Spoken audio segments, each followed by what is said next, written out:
Shalom, selamat bergabung dalam program Baca Alkitab setiap hari. Saya berdoa semoga Bapak Ibu Saudaraku semua diberkati Tuhan melalui pendengaran dan perenungan firman Tuhan setiap hari. Selamat mendengar dan merenungkan. Tuhan Yesus memberkati.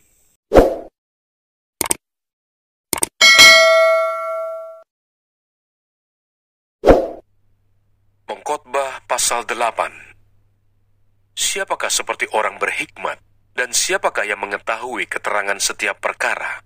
Hikmat manusia menjadikan wajahnya bercahaya, dan berubahlah kekerasan wajahnya. Kepatuhan kepada raja. Patuhilah perintah raja demi sumpahmu kepada Allah. Janganlah tergesa-gesa pergi dari hadapannya. Janganlah bertahan dalam perkara yang jahat, karena ia berbuat apa yang dikehendakinya. Karena titah raja berkuasa, siapakah yang akan mengatakan kepadanya, apakah yang baginda buat? Siapa yang mematuhi perintah, tidak akan mengalami perkara yang mencelakakan. Dan hati orang berhikmat mengetahui waktu pengadilan, karena untuk segala sesuatu ada waktu pengadilan, dan kejahatan manusia menekan dirinya. Sesungguhnya ia tak mengetahui apa yang akan terjadi, karena siapakah yang akan mengatakan kepadanya bagaimana itu akan terjadi? Tiada seorang pun berkuasa menahan angin, dan tiada seorang pun berkuasa atas hari kematian. Tak ada istirahat dalam peperangan, dan kefasikan tidak melepaskan orang yang melakukannya. Pekerjaan Allah tidak dapat diselami manusia. Semua ini telah kulihat, dan aku memberi perhatian kepada segala perbuatan yang dilakukan di bawah matahari, ketika orang yang satu menguasai orang yang lain hingga ia celaka. Aku melihat juga orang-orang fasik yang akan dikuburkan boleh masuk, sedangkan orang yang berlaku benar harus pergi dari tempat yang kudus dan dilupakan dalam kota. Ini pun sia-sia. Oleh karena hukuman terhadap perbuatan jahat tidak segera dilaksanakan, maka hati manusia penuh niat untuk berbuat jahat. Walaupun orang yang berdosa dan yang berbuat jahat 100 kali hidup lama, namun aku tahu bahwa orang yang takut akan Allah akan beroleh kebahagiaan, sebab mereka takut terhadap hadirat-Nya. Tetapi orang yang fasik tidak akan beroleh kebahagiaan, dan seperti bayang-bayang, ia tidak akan panjang umur, karena ia tidak takut terhadap hadirat Allah. Ada suatu kesia-siaan yang terjadi di atas bumi. Ada orang-orang benar yang menerima ganjaran yang layak untuk perbuatan orang fasik, dan ada orang-orang fasik yang menerima pahala yang layak untuk perbuatan orang benar. Aku berkata, ini pun sia-sia. Oleh sebab itu aku memuji kesukaan, karena tak ada kebahagiaan lain bagi manusia di bawah matahari kecuali makan dan minum dan bersukaria. Itu yang menyertainya di dalam jerih payahnya seumur hidupnya yang diberikan Allah kepadanya di bawah matahari. Aku memberi perhatianku untuk memahami hikmat dan melihat kegiatan yang dilakukan orang di dunia tanpa mengantuk siang malam. Maka nyatalah kepadaku bahwa manusia tidak dapat menyelami segala pekerjaan Allah yang dilakukannya di bawah matahari. Bagaimanapun juga, manusia berlelah-lelah mencarinya, ia tidak akan menyelaminya. Walaupun orang-orang yang berhikmat mengatakan bahwa ia mengetahuinya, namun ia tidak dapat menyelaminya.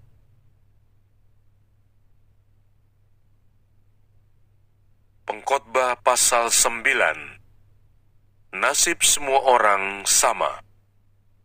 Sesungguhnya, semua ini telah kuperhatikan, semua ini telah kuperiksa, yakni bahwa orang-orang yang benar dan orang-orang yang berhikmat dan perbuatan-perbuatan mereka, baik kasih maupun kebencian, ada di tangan Allah. Manusia tidak mengetahui apapun yang dihadapinya. Segala sesuatu sama bagi sekalian. Nasib orang sama, baik orang yang benar maupun orang yang fasik, orang yang baik maupun orang yang jahat, orang yang tahir maupun orang yang najis, orang yang mempersembahkan korban maupun yang tidak mempersembahkan korban. Sebagaimana orang yang baik, begitu pula orang yang berdosa. Sebagaimana orang yang bersumpah, begitu pula orang yang takut untuk bersumpah. Inilah yang celaka dalam segala sesuatu yang terjadi di bawah matahari. Nasib semua orang sama. Hati anak-anak manusia pun penuh dengan kejahatan, dan kebebalan ada dalam hati mereka seumur hidup, dan kemudian mereka menuju alam orang mati. Tetapi siapa yang termasuk orang hidup mempunyai harapan, karena anjing yang hidup lebih baik daripada singa yang mati. Karena orang-orang yang hidup tahu bahwa mereka akan mati, tetapi orang yang mati tak tahu apa-apa. Tak ada upah lagi bagi mereka.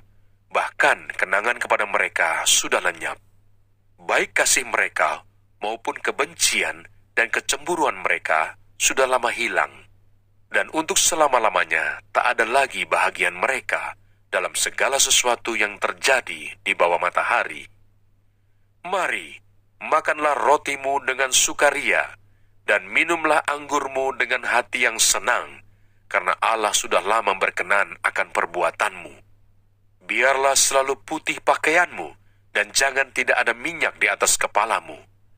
Nikmatilah hidup dengan istri yang kau kasihi, seumur hidupmu yang sia-sia, yang dikaruniakan Tuhan kepadamu di bawah matahari, karena itulah bahagianmu dalam hidup dan dalam usaha yang engkau lakukan dengan jerih payah di bawah matahari. Segala sesuatu yang dijumpai tanganmu untuk dikerjakan, kerjakanlah itu sekuat tenaga, karena tak ada pekerjaan, pertimbangan, pengetahuan, dan hikmat dalam dunia orang mati, kemana engkau akan pergi. Lagi, aku melihat di bawah matahari bahwa kemenangan perlombaan bukan untuk yang cepat, dan keunggulan perjuangan bukan untuk yang kuat, juga roti bukan untuk yang berhikmat, kekayaan bukan untuk yang cerdas, dan karunia bukan untuk yang cerdik cendekia, karena waktu dan nasib dialami mereka semua, karena manusia tidak mengetahui waktunya. Seperti ikan yang tertangkap dalam jala yang mencelakakan, dan seperti burung yang tertangkap dalam jerat, begitulah anak-anak manusia terjerat pada waktu yang malang, kalau hal itu menimpa mereka secara tiba-tiba. Hikmat lebih baik daripada kuasa. Hal ini juga kupandang sebagai hikmat di bawah matahari, dan nampaknya besar bagiku. Ada sebuah kota yang kecil, penduduknya tidak seberapa. Seorang raja yang agung menyerang, mengepungnya, dan mendirikan tembok-tembok pengepungan yang besar terhadapnya. Di situ terdapat seorang miskin yang berhikmat. Dengan hikmatnya ia menyelamatkan kota itu, tetapi tak ada orang yang mengingat orang yang miskin itu. Kataku, hikmat lebih baik daripada keperkasaan, tetapi hikmat orang miskin dihina, dan perkataannya tidak didengar orang. Perkataan orang berhikmat yang didengar dengan tenang lebih baik daripada teriakan orang yang berkuasa di antara orang bodoh. Hikmat lebih baik daripada alat-alat perang, tetapi satu orang yang keliru dapat merusakkan banyak hal yang baik.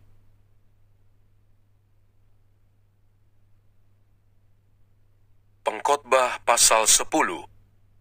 Akibat-akibat kebodohan. Lalat yang mati menyebabkan urapan dari pembuat urapan berbau busuk.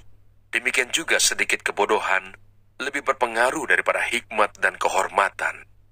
Hati orang berhikmat menuju ke kanan, tetapi hati orang bodoh ke kiri. Juga kalau ia berjalan di lorong, orang bodoh itu tumpul pikirannya, dan ia berkata kepada setiap orang, orang itu bodoh.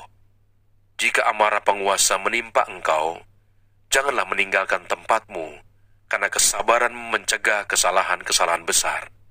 Ada suatu kejahatan yang kulihat di bawah matahari, sebagai kekilafan yang berasal dari seorang penguasa. Pada banyak tempat yang tinggi, didudukan orang bodoh, sedangkan tempat yang rendah, diduduki orang kaya. Aku melihat budak-budak menunggang kuda, dan pembesar-pembesar berjalan kaki seperti budak-budak. Barang siapa menggali lubang, akan jatuh ke dalamnya, dan barang siapa mendobrak tembok, akan dipagut ular. Barang siapa memecahkan batu, akan dilukainya. Barang siapa membelah kayu, akan dibahayakannya.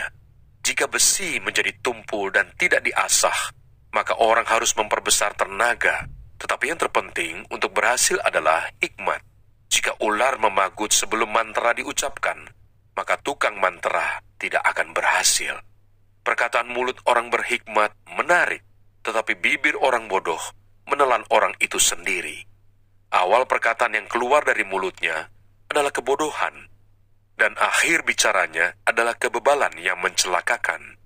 Orang yang bodoh banyak bicaranya, meskipun orang tidak tahu apa yang akan terjadi, dan siapakah yang akan mengatakan kepadanya apa yang akan terjadi sesudah dia.